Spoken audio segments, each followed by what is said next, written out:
A Polícia Judiciária realizou uma mega-operação em organismos públicos por suspeitas de corrupção na aquisição de bens e serviços na área tecnológica.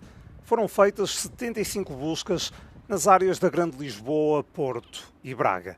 Entre as instituições visadas estão o Banco de Portugal, a EPAL, o Instituto dos Registros e do Notariado, o Balcão Único do Prédio e a Secretaria-Geral do Ministério da Justiça.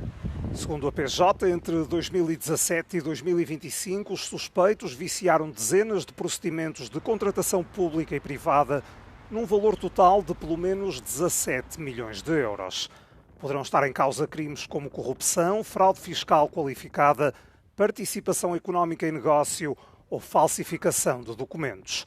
A PJ esclarece que as buscas serviram para recolher informação sobre os funcionários dos serviços e não sobre decisores políticos. Após anos de reformas e de assistência europeia, os 5 países da Ásia Central estão a dar início a uma viragem estratégica para a Europa. Isto numa altura em que a União Europeia tenta encontrar parceiros fiáveis num contexto geopolítico em rápida mudança, tanto por razões políticas como económicas. Entre quinta e sexta-feira, a cidade uzbeque de Samarcanda acolhe a primeira reunião de alto nível entre o Bloco Europeu e os países da Ásia Central, e em entrevista exclusiva à Euronews, o presidente do país considerou esta cimeira uma oportunidade histórica para a região, tendo lembrado que o volume de negócios entre ambas as partes quadriplicou nos últimos 7 anos, ascendendo a 54 mil milhões de euros. Mais de 1000 empresas com capital europeu já estão a trabalhar no Uzbequistão, com uma carteira de projetos de investimento conjunto de 30 mil milhões de euros. It is truly a historic moment for Central Asia. We've been independent for 34 years.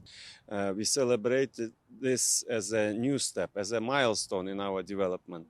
You know, in today's changing world, where the whole current world order is being shaken with this great tectonic shifts in geopolitics, we need reliable partners. Uma das principais áreas de cooperação prende-se com o projeto em curso de criação de um corredor estratégico verde através dos mares Cáspio e Negro até à Europa, algo que, na ótica de ambas as partes, estabelecerá uma base sólida para uma conectividade energética mutuamente benéfica. Uma maior influência da Rússia nos Balcãs Ocidentais se a União Europeia não se comprometer com um alargamento. O alerta é do Ministro dos Negócios Estrangeiros da Macedónia do Norte em entrevista à Euronews. Tymosho Mutsunski lembra também todas as mudanças feitas pelo país para aderir à União Europeia. We've changed our flag, we've changed our currency, we've changed our constitution several times. We've even changed the name of our country. All with the promise of a window of opportunity that we've been told existed if we do these changes for our path towards the European Union. Can I ask you a little bit about Russian interference in North Macedonia? I mean, one of the reasons why enlargement needs to happen quickly, they say, is because the countries in the Western Balkans need to be brought into the EU away from the Russian orbit. Is that something that you would agree with, that narrative, that premise? I think enlargement needs to happen for many reasons, but one of these reasons, from a security perspective, is of course the malign Russian influence that has been existing in our region, that is there. I sometimes like to very openly point out that Russian influence, especially in our region, comes very cheap, and they know how to utilize it. Mutsunski não desiste da adesão da Macedónia do Norte à União Europeia e diz que este adiamento tem dado argumentos para a propaganda de Moscovo. There are malign actors out there who like to point the finger and say, do you really believe that the EU is honest in its intention for enlargement? Look at what they're doing to the Macedonians. É um longo tempo de espera para a Macedónia. O país candidatou-se à adesão da União Europeia há já 20 anos. Mas a candidatura continua no impasse, sobretudo devido a questões com a Rússia e a Grécia. A entrevista completa passa na próxima semana no The Europe Conversation.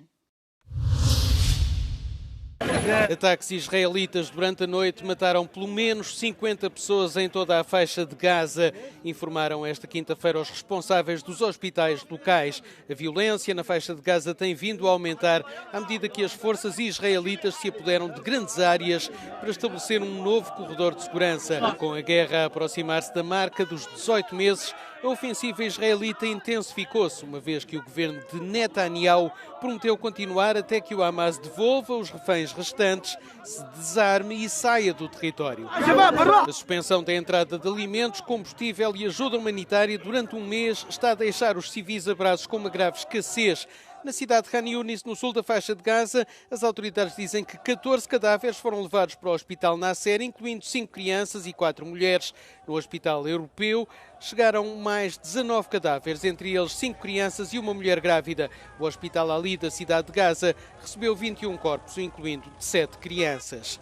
Esta quinta-feira, as Forças Armadas israelitas ordenaram a retirada dos residentes de várias zonas, avisando que iriam atuar com força extrema.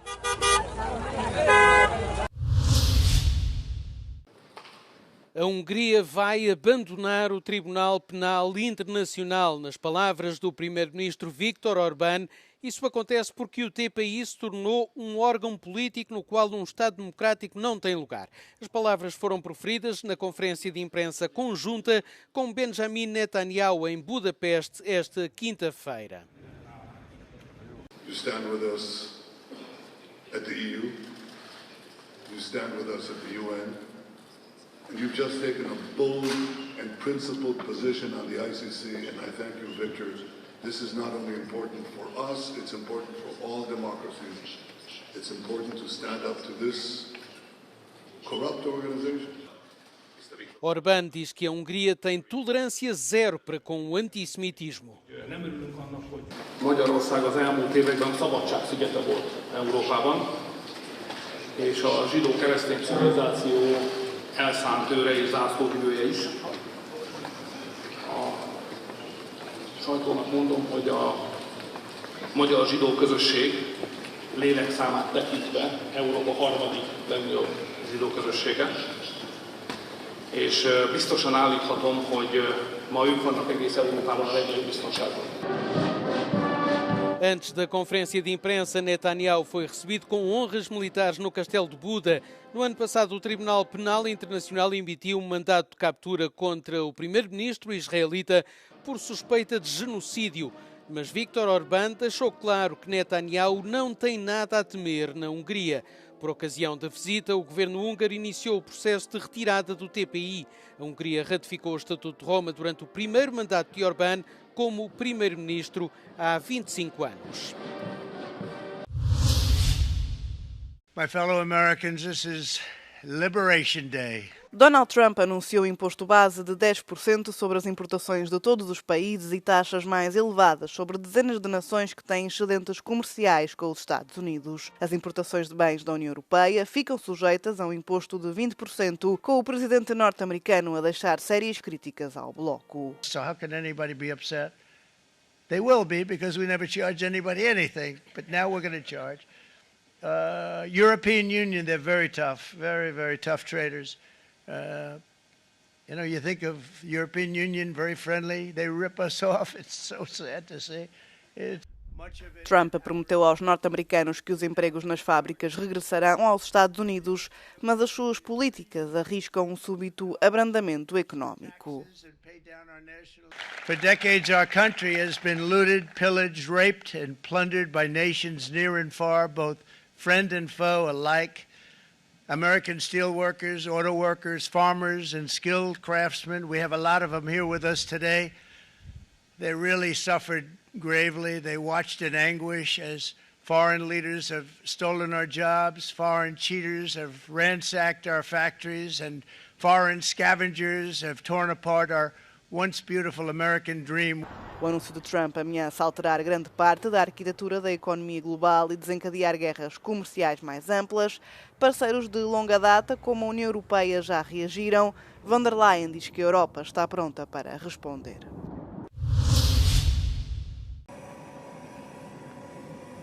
A primeira-ministra dinamarquesa está de visita à Groenlândia para uma viagem de 3 dias que visa reforçar a confiança e a cooperação com os novos dirigentes eleitos do território. Mette Frederiksen anunciou a visita depois de o vice-presidente dos Estados Unidos, J.D. Vance, ter acusado a Dinamarca de não investir no território. À chegada, Frederiksen prometeu apoiar o povo groenlandês e defender a ilha das ambições norte-americanas. Grønland igen. Vi har brug for det, og jeg vil gerne sige til alle i Grønland, jeg har kun et ønske, og det er at gøre alt, hvad jeg overhovedet kan for at passe på det her vidunderlige land og støtte Grønland i en rigtig svær situation.